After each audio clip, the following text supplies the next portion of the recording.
coming, the sun's zooming in, meltdown expected, the wheat is good there, engines stop running, but I have no fear, 'cause London is drowning. I live by the river. Good evening, everybody, and welcome to the By the Minute Arsenal podcast, our 33rd By the Minute Arsenal podcast. As I said in the version of this that didn't record a second ago, slap on the wrist for myself for that.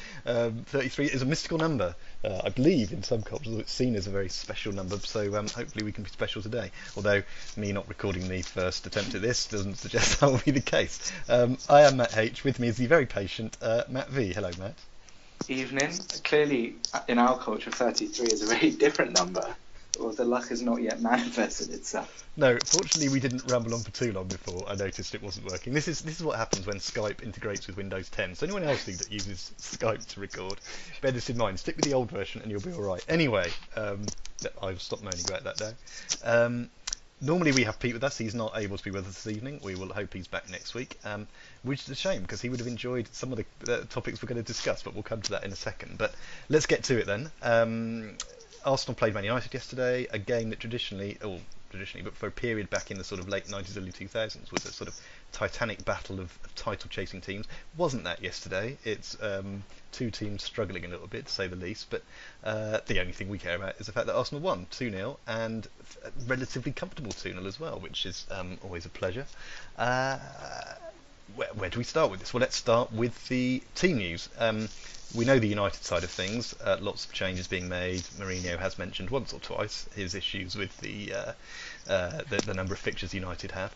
But let's focus on the Arsenal stuff. The two changes being Welbeck starting instead of Giroud and Holding back. Matt, I know you were pleased with Welbeck starting again. Yeah, definitely positive changes. Giroud's definitely got his... had a fair chance at it and has not delivered in any form. So in comes Welbeck, immediately sort of gives us more mobility up front. We look more dangerous. Also enables us to press, which I think we did quite well. And Holding at the back, obviously very accomplished whenever he's played. Probably a bit unlucky to not keep his place when he has played. So yeah, really good to see both of them back. I think generally the rest of the team probably picked itself. Yeah, and I think obviously we're trying out this three at the back stuff, which is obviously what we need to do, or what we think we need to do at least at the moment. Even if it's just something that we're changing for the sake of it, at least it seems to be doing, generally speaking, okay. Having said all that, the first half, apart from the keepers having to make a couple of sharp saves each, was pretty forgettable, and I must admit there were moments during that first half where I thought we could be going all day for 0-0. Not really one to write home about that first half. Not at all. There were not sort of neither teams particularly on top. I mean, we had some promising attacks, but never really came to anything. Just one of those games where you were hoping Mourinho wasn't going to do his little standard 0-0 and come away happy. But yeah, at the first half, immediately forgot what happened there, and could only hope we improved after the break. You did, and we did, which was the main thing. Although the first 10 minutes of the second half were equally abysmal as most of the first half was, possibly even more so.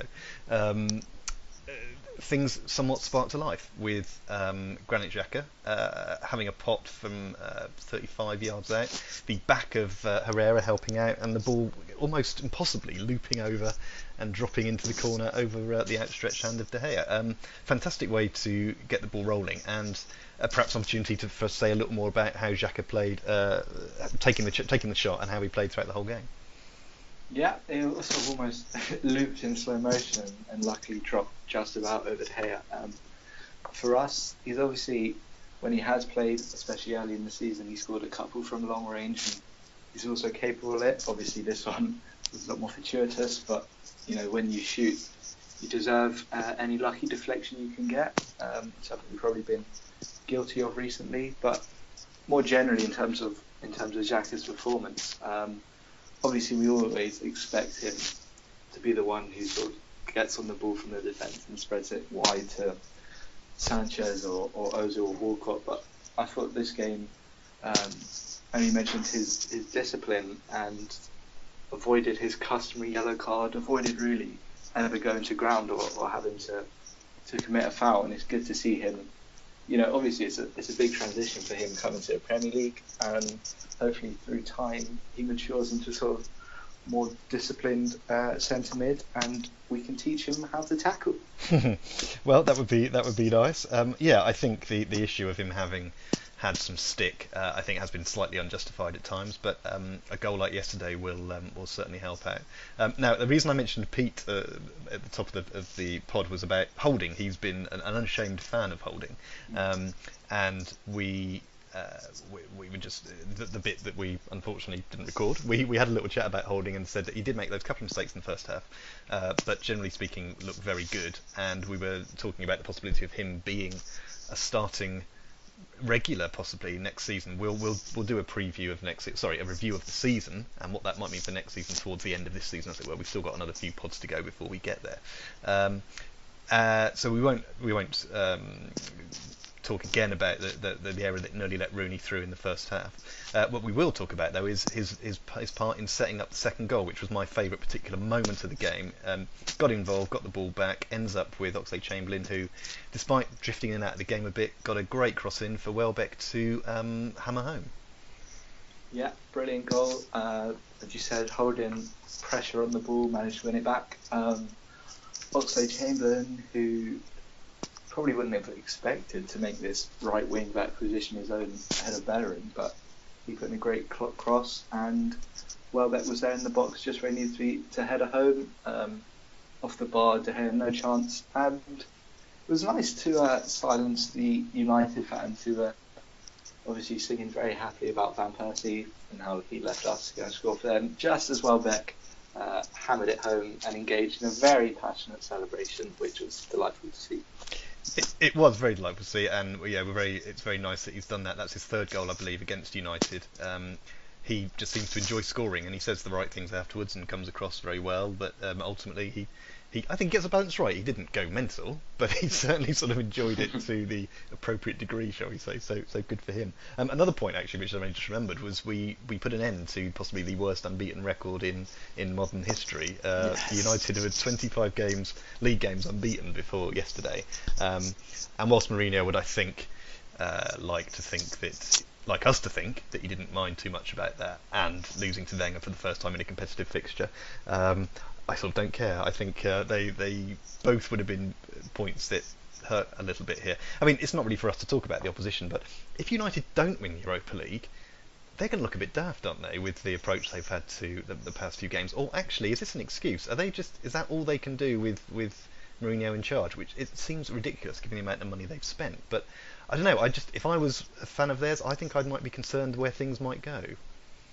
Yeah, he's making a lot of excuses before things have even happened. I mean, you'd think a club of their size and the money they spent, they'd be capable of going to Arsenal and being able to play a game, 4-5 days later, a game they're already 1-0 up going into the home leg. So I think his whine is probably a bit unjustified to an extent, because he's got a very strong squad there. The team he put out should have been capable of a lot better than they did, but I don't think you can probably blame the players when all they've heard all week is Mourinho effectively writing off the game. You can't then expect them to turn up and put a terrific performance in when he's put all his eggs very much in the Europa League basket. That's right. But absolutely right. But we don't need to worry about United yet. It will be interesting to see how far they go in that competition, though, in the future.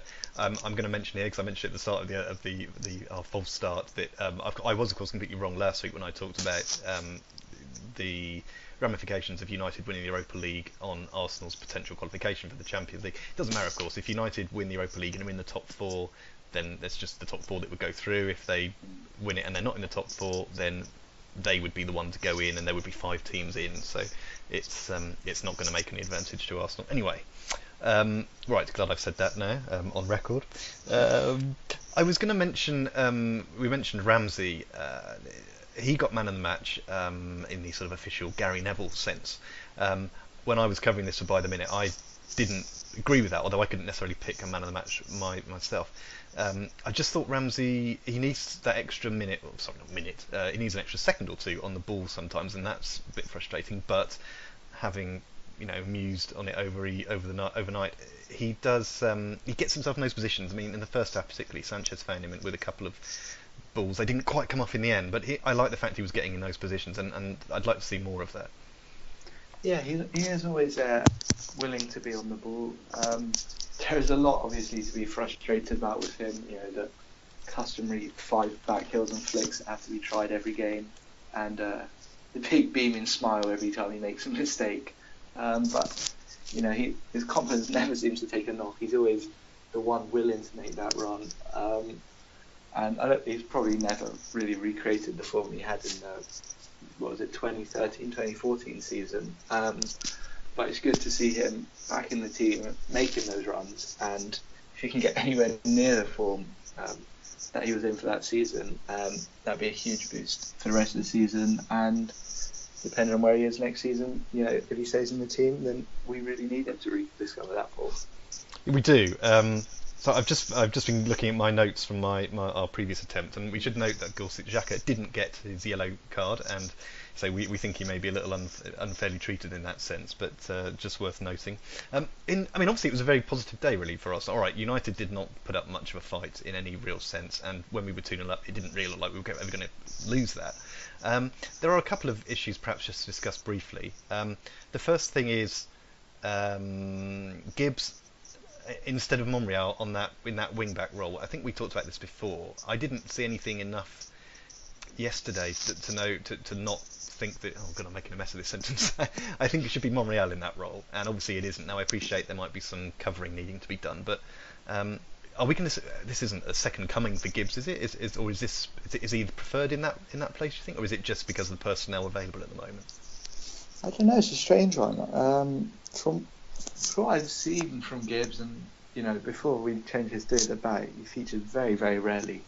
I assumed he's probably one of those players who might be looking elsewhere in the summer, but for now he seems to be preferred. I don't know what's happened to Mustafi's injury. I haven't really heard a lot about that. It'll be interesting to see when Mustafi's back whether he then takes one of those centre-back roles, whether he replaces Monreal goes to the left wing back.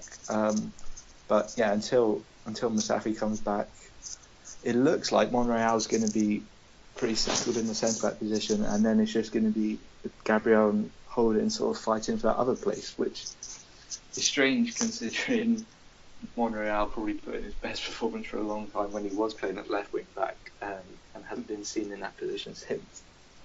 Yeah, it's a strange one, but it's interesting to see what will happen there in the future. But we've only got those few games left this season, so there's going to be, one assumes, a lot of changes between now and August before our starting 11. So we're going to do a kind of review proper as we get to the end of the season, those last couple of pods. So we'll leave that for now, along of course with certain issues about the manager, which is likely to be discussed. Oxlade-Chamberlain, I was just going to mention as well, because obviously he put that great cross in for the goal, but I wasn't too convinced with other stuff he did. He seemed to be, him and Sanchez were doing that, the ball was just getting away from them on occasion, or the pass wasn't quite coming up, but maybe that was just to do with the Man United stacked defence that was in the way. So it's almost worth having something. You can't expect him to be great for 90 minutes, but making that cross maybe was all we needed from him, because it was a great cross, and justified his position. Yeah, in a game which is pretty low on quality and low on chances, sometimes it's just like that one great cross that you need, and that did prove the difference for us. That pretty much settled the game. But yeah, going forward, hair aside, I think Bellerin is probably more suited to that wing back role, because defensively, well, he's a defender, and over the last couple of seasons we've seen he's more than capable of going forward too. So I'm not sure why that is, and also worrying because Bellerin has frequently been linked with a move back to Barcelona or away from Arsenal generally. So for him not to be playing, obviously not great for him, and I don't know how that bodes for the future. Yeah, the Bellerin thing is interesting. I mean, again, we'll perhaps come back to this at points in the future, but it would be he's gone from, it seemed, being an automatic choice to just within a few weeks sort of these spots from the bench, and it doesn't bode well. If it was Guardiola doing it, you'd assume he'd be on his way out, because I think that's City now. It seems to be the case. If someone's not playing for a couple of weeks, that's it. They're going to be got rid of in the summer, and there's going to be lots of money spent on someone else. We're not probably going to do that kind of thing. So I think Bellerin's very popular. I think it would be. I would have thought most people would have him in their first 11, but maybe that's just something that we'll find out more about, or as we get towards the end of the season and into the start of next. But yeah, I would hate to lose him, because he may not be having his best few weeks, but hopefully it's a blip, because let's face it, that happens to lots of players. But we do, we've said before, Wenger does, for better or worse, tend to stick with his players. So hopefully this doesn't bode badly in terms of sort of something we need to worry about. Okay.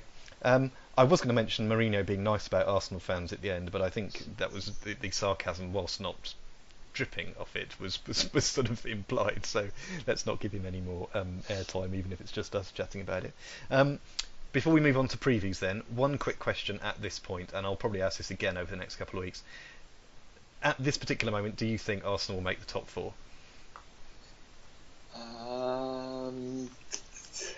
No. I mean, Liverpool are trying their best for us, but I think Liverpool got 2 more games: West Ham away, Middlesbrough at home. We need them to drop points in at least one of those games. I mean, West Ham are capable of that. Whether they turn up in the same fashion against Liverpool as they did Tottenham is a different question. But more importantly, it relies on us winning all 4 of our games, and we're going to come to the previews now. I know we won against United, but I don't think we turned the corner or anything. I'm not convinced we're still in the right place to be able to win all those games and put the pressure on. Yep, absolutely. Yes, we should mention, of course, Spurs losing on Friday. We did this in the earlier recording or non-recording, so I'm doing it again now. I couldn't remember if I'd done it in this one anyway, but I think I don't mind. We'll mention it again, just to be on the safe side. So not to mock, but no, hang on, that pretty much is to mock. So there we go. Just seems ridiculous. We put up absolutely no performance against them, and then they lose to a West Ham team. Frustrating, but there we are. Anyway, let's not worry about that now, because that's done and dusted. We will move on to the previews. Over the next 2 league weeks, we have 2 games in each of them, making up for our sort of cup run earlier in the season. So our first game is away. This are 2 tricky ones potentially. Away at Southampton on Wednesday is how things start, followed by the trip to Mordor on Saturday to play Stoke. So first of all, 7:45 Wednesday evening away at Southampton. Now, Southampton have been a bit up and down recently. In fact, they haven't won a league game since the 8th of April, where they won at West Brom. But they've given us hassle in the past. So what do we think about this one? And of course, they drew with Liverpool just this weekend. Any thoughts on this one? Yeah, it's a difficult one to predict. We've obviously got many unhappy memories from going to Southampton. Before the Liverpool game, they seemed to be in disarray. There was, in the papers, it was the players have turned against the manager. They're already thinking of sacking the manager. Their home form, I think they scored something like the 3rd least goals in the league, so they've been struggling. But then they go to Liverpool, perform pretty well, and get a point. So it's so hard to know what they'll do. It depends really on us, I think. If we turn up as we can, as we did against City, and for moments against United, I think regardless of how Southampton play, we should have enough. I haven't heard anything about Xhaka's injury or whether he'll be all right to play there, but you'd think it would be a pretty similar team to against United. And it's, as all our games are now, it's an absolutely must-win game. Well, yeah, we sort of hope that Southampton don't have anything to worry about. They are sitting in 10th place, so very much safe and just very much middle of the pack. So we'll see how it goes. I noticed they've also got 4 games to play as well. So it's only us and them that have those 4 games to go, not including Chelsea, who are playing theirs now, of course. So Yeah, it'd be interesting. I mean, it's a home game, so you'd assume they would try, but they haven't won for a month in the league, so let's hope we can use that to our advantage. And I think you're completely right. It's up to us. We've got to show up and do the business, and hopefully be more Wembley than we were White Hart Lane.